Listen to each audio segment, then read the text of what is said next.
کہاں سے ملا؟ علم حاصل کیجیے، رسول اللہ کی تعلیمات کو سیکھیے، صحابہ کرام کے طور طریقے کو سیکھیے۔ میرے دوستو، اس لیے اپنے بچوں کو پڑھانے کے لیے پیچھے مت رہیے۔ مزدوری کرتے ہیں مگر پڑھائیے۔ 2 وقت کھانا پڑھنے کے بجائے 1 ہی وقت کھانا پڑے، مگر اپنے بچوں کو پڑھائیے۔ جس قوم نے ہندوستان کی تاریخ پلٹ کر آپ دیکھیے، ہندوستان کی تاریخ پلٹ کر دیکھیے گا تو جس قوم نے سب سے زیادہ علم و ہنر سکھا، وہی سب سے زیادہ راج کیا ہے، اسی کی حکومت سب سے زیادہ رہی۔ میرے دوستوں اور بزرگوں، اس لیے علم حاصل کیجیے گا، تبھی آپ کو علم کے ذریعے سے بہترین ہنر بھی ملے۔ علم نہیں ہے تو ہنر بھی نہیں۔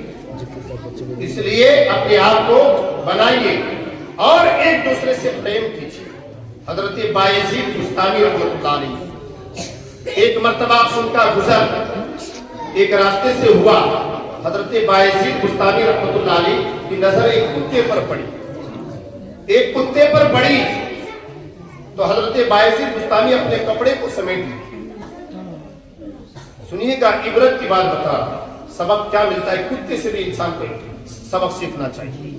حضرت بایزید بستامی علیہ الرحمہ اپنے کپڑے کو سمیٹ لیے تو کتے کو اللہ تبارک و تعالیٰ نے گویائی بولنے کی جو کیپیسٹی ہے، اولیاء کرام یوں تو جانوروں کی بولیاں بھی سمجھتے ہیں، تو کتا بول پڑا کہ حضور آپ نے اپنے کپڑے کو کیوں سمیٹا؟ کہنے لگے کہ تو نجس جانور ہے، اس لیے میں نے اپنے کپڑے کو سمیٹ لیا۔ تو کتا نے کیا پیارا جواب دیا کہ حضور اگر آپ نے مجھے نجس سمجھ کر اپنے کپڑے کو سمیٹ لیا تو خیر، اس میں کوئی بات نہیں کہ میں نجس ہوں، مردود خلائق ہوں، اللہ کی بارگاہ میں پسند کیا ہوا نہیں، خلق تو اللہ کی پیدا کیا ہوا اللہ کی مخلوق ہوں۔ لیکن اگر آپ نے اس اعتبار سے کہ میں بڑا ہوں اور تجھ سے اچھا ہوں، مجھے حقیر سمجھ کر اپنے کپڑے کو سمیٹ لیا ہے تو خدا کے یہاں آپ کی پکڑ ہوگی۔ کتا نے اس طرح سے جواب دیا تو حضرت بایزید بستامی علیہ رحمت الرضوان فرماتے ہیں کہ کتنا اچھی بات تو کرتا ہے، ایسا کرو کہ ہم دونوں مل کر کے زندگی گزارتے ہیں، آپس میں ہی رہتے ہیں، تم سے مجھے کوئی نفرت نہیں، کوئی میں حقیر نہیں سمجھتا، اور مل کر زندگی گزارتے ہیں۔ تو کتے نے پھر کہا حضور یہ بھی نہیں ہو سکتا، حضور یہ بھی نہیں ہو سکتا۔ کہنے لگے کیوں؟ کہنے لگے اس لیے کہ میں مردود خلائق ہوں اور آپ محبوب خلائق ہیں۔ میں مردود خلائق ہوں، مجھے جو بھی دیکھتا ہے پتھر مارتا ہے، اور آپ محبوب خلائق ہیں، آپ کو جو بھی دیکھتا ہے السلام علیکم یا سلطان العارفین کہتا ہے۔ اس لیے میں نہیں رہ سکتا آپ کے ساتھ، اور اس لیے بھی نہیں رہ سکتا کہ میں کل کے لیے ہڈیوں کو جمع نہیں کرتا ہوں، کل کے لیے ہڈیوں کو جمع نہیں کرتا ہوں اپنے لیے، لیکن عام انسان کل کے لیے اناج کے ذخیروں کو جمع کر کے رکھتا ہے۔ اس لیے میں آپ کے ساتھ نہیں رہ سکتا، انسان کے ساتھ نہیں رہ سکتا، کیونکہ انسان اور مجھ میں میل نہیں کھاتا ہے۔ میں کل کی فکر نہیں کرتا، اللہ کے لیے اللہ جو مجھے کھلا دے اسی پر راضی رہتا۔ میرے دوستوں اور بزرگوں، اس واقعہ سے پتہ کیا چلتا ہے کہ انسان کو ایک دوسرے سے تو کیا جانور سے بھی نفرت نہیں کرنی چاہیے، لیکن ہم کیا کرتے ہیں کہ تھوڑی سی اونچ نیچ ہو جائے، چاہے پیسے کے اعتبار سے، چاہے دھن کے اعتبار سے، چاہے علم کے اعتبار سے، چاہے کسی بھی اعتبار سے تھوڑی سی فرق آ جائے تو ہم گھمنڈ میں آ جاتے ہیں، تکبر میں آ جاتے ہیں۔ اور جب تکبر میں آتے ہیں، اسی تکبر کی وجہ سے میرے دوستو، اب اس تکبر جو تکبر پیدا ہوتا ہے یہ دل میں پیدا ہوتا ہے، اور اس دل کی گندگی کو صاف سمندر کے پانی سے بھی دھل کے صاف نہیں کیا جا سکتا ہے، کیونکہ ظاہری گندگی کو پانی کے دھلنے سے پاک تو ہو جائے گا، لیکن دل کی گندگی کو